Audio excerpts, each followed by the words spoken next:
O'tirimiz 80'lardan o'tgan payt onamlarga, imdo yonboshlariga kirib, pinjiga kirib o'tirsam, ko'chada vallohu alam bir yarim metr 60 santimetr qor deydi. O'sha 82mi 83-yillarmidi shunaqa yog'dagi o'sha qarxorda o'shandaqa yillar. Bolam bozorlarda qulpinay bormikan deb qoldi deydi. Hozir esa bor, Xudoga shukr, hozir bor. Hozirgi kunda bozorda, karzinkalarda qulpinay bor. Mayli qimmatroq bo'lsa ham bor. Lekin 83-yillarni tasavvur qiling. Umr bo'yi qulpinaychilik bilan dehqonchilikda o'tgan insonni ham uyda bo'lmagan. Ha, onajon bor bozorlarda. Yegiz keldimi desam, shu bitta ikkita yegim keldida ko'nglim tusab qoldida deydi. Xo'p bo'ladi, olib kelaman deb. Shunda chiqib Moskvaning samolyotiga o'tirib borib Moskvadan olib keldim deganlar. Yanvar oyida.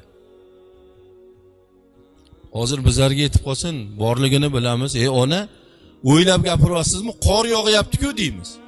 Bu qorda qanaqa qulpinay deymiz. Lekin farosat egalari, Allohning nazari tushgan zotlar xushyorlik bilan bor onajon der ekanlar. Borib olib keldim dedilar, bitta korobkada bir 3 kilomi 4 kilo. Shu ikkita yo 2,5 ta qulpinay yedilar. Endi duo qilyaptilar, amin deb turibman.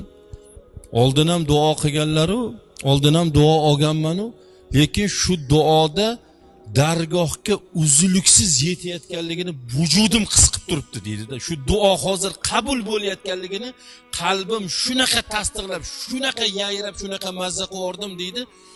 O'sha duodan keyin Allohga qasam, dunyo meni ketimdan quvlaydigan bo'ldi dedi. Qaysi ishga qo'l ursam, Alloh taolo shunaqa barakot, shunaqa rivoj beradigan insonga aylandim.